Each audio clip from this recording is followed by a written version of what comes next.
Hello guys, welcome to my channel to Just Discussion.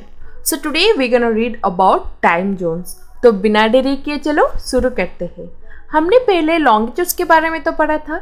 Longitudes क्या थे? Semi circles थे, draw किए गए हैं अर्थ के सरफेस के ऊपर नॉर्थ से साउथ को लेकर, नॉर्थ पोल से साउथ पोल तक क्या हो गया, लॉन्गिट्यूड्स को ड्रॉ किए गए हैं। जैसे हम लैटिट्यूड्स को शो करने के लिए एन और एस का यूज़ करते हैं, वैसे ही हम लॉन्गिट्यूड को शो करने के लिए कैपिटल ई और कैपिटल डब्ल्यू का यूज़ करते हैं। जैसे एक 0 डिग्री लैटिट्यूड था जो कि अर्थ को दो हिस्सों में डिवाइड करता था, ऊपर के ओर हो गए नॉर्दर्न हेमिस्फीयर और नीचे के ओर हो गए साउदर्न हेमिस्फीयर, उसे हम इक्वेटर कहते थे।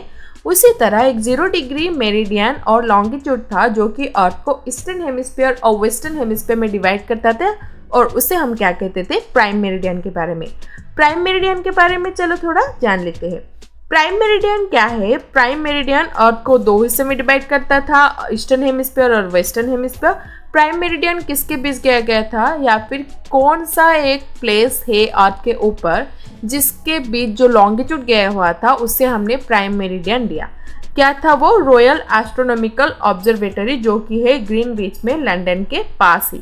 हमने पहले पढ़ा था कि एक इंटरनेशनल कन्वेक्शन किया गया था, जहाँ पर एक इंटरनेशनल एग्रीमेंट साइन किया गया था उस टाइम के यूएस प्रेसिडेंट चेस्टर आर्थर के द्वारा, कि हमने एक टाइम जोन को प्राइम मेरिडियन ही लेना है, या फिर एक लॉन्गिट्यूड को प्राइम मेरिडियन ही लेना है। तो उस टाइम क्या होता था?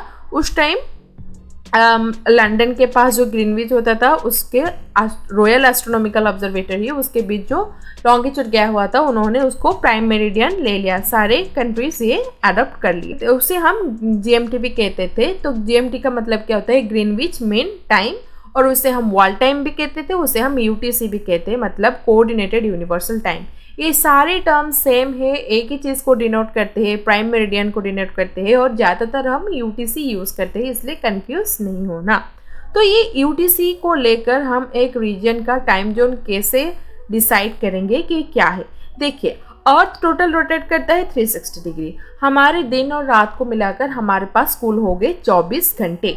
तो 1 hour equal to 360 divided by 24 equal to 15 degree, और 1 degree equal to 60 minute divided by 15 degree equal to 4 minute. तो इसे हम काउंट करेंगे, मतलब 15 डिग्री में 1 घंटा हम ऐड करेंगे। अगर जीएमटी हमारा हो गया कितना? 0 डिग्री।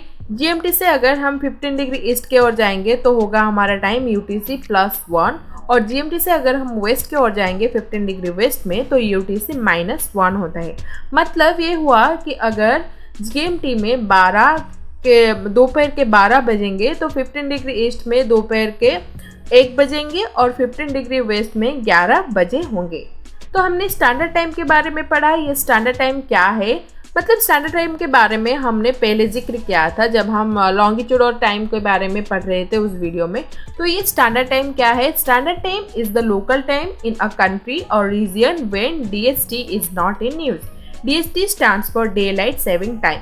ये डे लाइट सेविंग टाइम क्या होता है, ये एक दूसरे वीडियो में मैं अच्छे से कवर कर लूँगी। और the standard time for India is UTC +5:30। तो हमारे इंडिया का जो स्टैंडर्ड टाइम है वो क्या है? यूटीसी +5:30। ये जो हम पढ़ रहे हैं स्टैंडर्ड टाइम को, उसमें ये नेगेटिव और पॉजिटिव साइन हम क्यों यूज़ करते हैं? देखिए, अगर एक प्राइम मेरिडियन हमने पढ़ लिया कि ईस्टर्न हेमिस्फीयर वेस्टर्न हेमिस्फीयर में डिवाइड करते हैं, मतलब ईस्ट की ओर जाएंगे तो हम ईस्ट गेन आर, मतलब क्या करेंगे? टाइम हम ऐड करेंगे, और वेस्ट लॉस सब्सट्रैक्ट, यानी कि हम टाइम लॉस करते हैं इसलिए सब्सट्रैक्ट करेंगे। क्योंकि अर्थ क्या है? वेस्ट से ईस्ट को मूव करता है, तो इसलिए क्या हो गया? हम ऐसे ही ईस्ट की ओर ऐड करेंगे और वेस्ट की ओर सब्सट्रैक्ट करेंगे। तो जो पॉजिटिव साइन अगर लिखा हुआ होगा कहीं यूटीसी +8, यूटीसी +6 एक्सेट्रा, तो वो क्या होगा? ईस्टर्न हेमिस्फीयर में है, ये हमें जान लेना होगा। और जो नेगेटिव में है उससे हम जान पाएंगे कि वो वेस्टर्न हेमिस्फीयर में है, या फिर प्राइम मेरिडियन से वेस्ट को पड़ता है। तो इंडिया क्या हो गया? इंडिया हमारा ईस्टर्न हेमिस्फीयर में है और प्राइम मेरिडियन से, तो उसका स्टैंडर्ड टाइम हो गया यूटीसी +5:30। हमने पढ़ा कि अगर 15 डिग्री में हम 1 आवर ऐड करते हैं, तो फिर इंडिया का 5:30 कैसे हो गया? ये आधा घंटा गया कहाँ? देखिए, Every country adopted to hourly time zones from UTC by 1929, which is hourly offset from GMT. जो ग्रीनविच मेन टाइम होता है उससे hourly offset मतलब हम 1 घंटा ऐड करेंगे या फिर 1 घंटा सब्सट्रैक्ट करेंगे। तो उसको अडॉप्ट करने में क्या हो गया, 1929 1930 तक लग गए लोगों को, सारे कंट्रीज़ को ये अडॉप्ट करने में। लेकिन कुछ कंट्रीज़ ऐसे हैं लाइक ईरान, इंडिया और ऑस्ट्रेलिया का कुछ पार्ट्स जिनमें क्या करते हैं, एक हाफ एन आवर का जो 30 मिनट का होता है वो अपसेट उससे उन्होंने स्टैंडर्ड टाइम जोन ले लिया। एक इंटरेस्टिंग फैक्ट ये है कि नेपाल था लास्ट में ज्वाइन करने वाला इसको। 1986 में नेपाल ने क्या किया, यूटीसी को अडॉप्ट किया और उसका स्टैंडर्ड टाइम जोन है यूटीसी प्लस 545। हम लोगों को तो ग्लोब में ये लॉन्गिट्यूड सारे स्ट्रेट लाइन नज़र आते हैं, लेकिन मैप में ये सब बिल्कुल भी नहीं है। क्यों? कुछ पॉलिटिकल रीजन्स होते हैं, जो कंट्रीज़ होते हैं वो उनके बॉर्डर जो होते हैं उनके कंट्रीज़ के, उनको लेकर क्या करते हैं, ये लॉन्गिट्यूड को देखो कैसे उन्होंने ड्रॉ किया हुआ है, मतलब मैप में कैसे ड्रॉ किए गए हैं। एकदम सीधे सीधे लाइन नहीं है, वो सीधे लाइन के बीच कुछ कंट्रीज आ जाते थे, आइलैंड्स आ जाते थे, उसको लेकर लॉन्गिट्यूड को ड्रॉ किया गया है और वो अपने लॉन्गिट्यूड को लेकर अपने स्टैंडर्ड टाइम तय करते हैं। जो देश बहुत बड़ा होता है जैसे यूएसए हो गया, रशिया हो गया, फ्रांस हो गया, वो सब देश में क्या होता है, बहुत सारे टाइम जोन्स होते हैं। तो रशिया का कितना टाइम जोन्स है, 11 टाइम जोन्स, फ्रांस का 12, यूएसए का 11, इंडोनेशिया जो कि एक छोटा कंट्री है उसका भी 3 टाइम जोन्स है। तो यहाँ पर देख सकते हैं आप रशिया का टाइम जोन क्या है, कितने सारे टाइम जोन है। ये डिफरेंट कलर्स जो है वो डिफरेंट टाइम जोन्स को डिनोट करते हैं। मतलब ये सोचिए अगर ये ईस्टर्न पार्ट में जो रशिया का है और ये वेस्टर्न पार्ट में जो रशिया का है, इससे इस तक का जो सफ़र है उसके बीच आपको 10 बार अपनी घड़ी का टाइम बदलना पड़ता है। सोचिए कैसा होता होगा। लेकिन कुछ कंट्रीज ऐसे हैं जिन्होंने यूनिटी के नाम पर एक ही टाइम जोन को ले लिया। मतलब उनके कंट्रीज के अंदर कितने सारे टाइम जोन है, लेकिन उन्होंने एक टाइम जोन को अपना स्टैंडर्ड टाइम ले लिया। कहाँ पर क्यों जाए भाई, हमारे नेबरहुड चाइना में ही देख लो। चाइना का ऑफिशियली 5 टाइम जोन्स था जो कि 1940 तक था। पीपल्स रिपब्लिक के आने के पहले तक चाइना में 5 टाइम जोन्स को फॉलो किए जाते थे, लेकिन पीपल रिपब्लिक के आने के बाद उन्होंने यूनिटी के नाम पर क्या कर लिया, एक ही टाइम जोन बना लिया। You can see here that there are many colours here denoting different time zones in China. So देखिए यहाँ पर 5 टाइम जोन्स है। बट ये तो ऐसी बात हो गई, व्हेन योर चाचा इज अ विधायक यू कैन डू एनीथिंग, मतलब political power. Political power can do anything, can mess up with the lives of people. So क्या होता होगा, देखिए चाइना एक बहुत बड़ा कंट्री है और चाइना का टोटल 5 जोन से 5 टाइम जोन से, लेकिन चाइना उसी टाइम को लेता है जो उनकी कैपिटल सिटी बेजिंग में जाता है। बेजिंग के अंदर क्या फॉलो किया जाता है, यूटीसी प्लस 8। तो चाइना का जो वेस्टर्न पार्ट है जो कि है जिनजियांग पार्ट, जो कि उसका बेजिंग टाइम और जिनजियांग पार्ट का टाइम जो होता है, जो टाइम उसमें 2 घंटे का डिफरेंस होता है। तो आप सोच सकते हैं अगर एक, तो आप जान पा रहे होंगे कि कितना दिक्कत होती होगी लोगों को अपने काम करने में। क्योंकि देख लीजिए हम अगर क्या करते हैं, एक ही टाइम रख लेंगे, ठीक है, आपका स्कूल है 10 बजे, लेकिन जो हिस्सों में आपका स्कूल है, मतलब जो हिस्से में आपका 10 बजे टाइम तय किया गया है, उस हिस्सों में सूरज की रोशनी ज़्यादा जल्दी आ जाती होगी, क्योंकि अर्थ क्या करता है, वेस्ट से ईस्ट तक मतलब रोटेट करता है। तो हम इसलिए ईस्ट में क्या करते हैं, सनराइज देखते हैं और वेस्ट में सनसेट देखते हैं। तो जो चाइना का ये जो पार्ट होगा, जो बेजिंग पार्ट होगा, उस हिस्से में सनराइज जल्दी हो जाती होगी as compare to the Xinjiang part. तो क्या होता होगा, उस हिस्से में लोगों की टाइम बढ़ती होगी और उस हिस्से में जो कि वेस्टर्न पार्ट में है, उस हिस्से में लोगों की टाइम घटती होगी। इसीलिए इस जो टाइम को मैनेज करने के लिए कुछ कंट्रीज़ ने डे लाइट सेविंग टाइम को अडॉप्ट किया है। वो दूसरे वीडियो में आप कवर कर लूँगी, मैं सब देख लेना। तो ये जो जीजियांग टाइम है उनका भी दो टाइम है, दो स्टैंडर्ड टाइम से, एक बेजिंग टाइम है और एक जिनजियांग टाइम जो कि हम उर्मिक टाइम भी कहते हैं। तो उसमें लोगों को कभी कभी भी कंफ्यूजन हो जाती है होगी कि लोगों को कि हम कौन सा टाइम फॉलो करें भाई।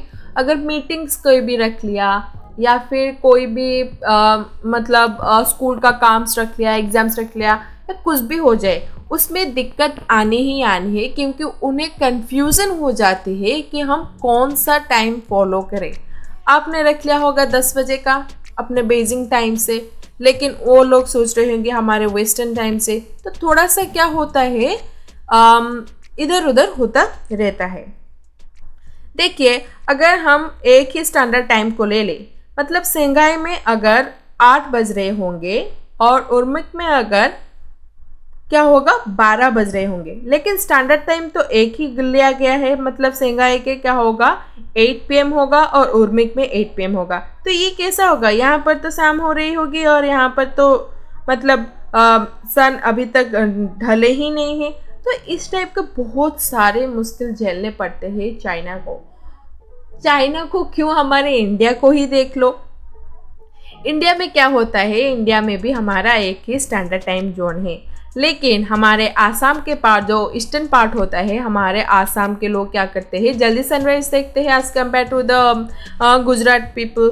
सो क्या होता है, एक ही स्टैंडर्ड टाइम होने के वजह से क्या होता है, आसाम में थोड़ा सा जल्दी दिन हो जाता है, लेकिन गुजरात में थोड़ा सा लेट में सन आता है। तो यहाँ पर भी लोगों की लाइफ में इम्पैक्ट पड़ती है। और चाइना में ये जो क्या है, देखो चाइना में एक ही स्टैंडर्ड टाइम रखा गया है। और चाइना में अगर आप कजाकिस्तान में जाएंगे, जो कि चाइना का नेबरिंग कंट्री है, चाइना अपने बाउंड्री शेयर करता है कजाकिस्तान से। चाइना से कजाकिस्तान पर जाने के लिए आपको 3 घंटा अपनी घड़ी को पीछे लेनी पड़ेगी। मतलब वो जो जिनजियांग पार्ट होता है ना वेस्टर्न चाइना, उससे उधर जाने के लिए आप सोच रहे होंगे एक बॉर्डर क्रॉस करने में कितने टाइम लगता है, लेकिन ये बॉर्डर क्रॉस करने के लिए आपके घड़ी का टाइम कितना चेंज करना पड़ता है। तो सोच रहे होंगे कि लोगों को कितना मुश्किल होता होगा। यूएसए का टोटल 11 टाइम जोन से, यूएसए डिफरेंट कंट्रीज़ है यूएसए के अंडर, और यूएसए क्या है, नॉर्थ अमेरिका और साउथ अमेरिका ऐसे डिवाइडेड है। यूएसए और कनाडा दोनों में क्या होता है, 5 प्रकार के टाइम जोन्स को फॉलो किए जाते हैं। The Atlantic time zone, the eastern time zone, the central time zone, the mountain time zone and the Pacific time zone. देखिए यहाँ पर अगर टोटल 5 टाइम जोन्स हो गया, तो हमारा जो ईस्टर्न टाइम जोन है और 2 पैसिफिक टाइम जोन से यहाँ पर यूएसए की बात की जाए तो उसमें 5 घंटे का डिफरेंस होता है।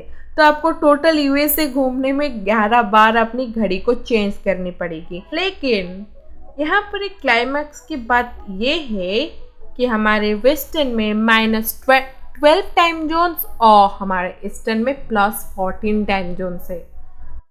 ऐसा क्यों हुआ? ऐसा इसलिए हुआ कि जो इंटरनेशनल डेट लाइन होती है उसको थोड़ा सा शिफ्ट करके +14 किया गया है।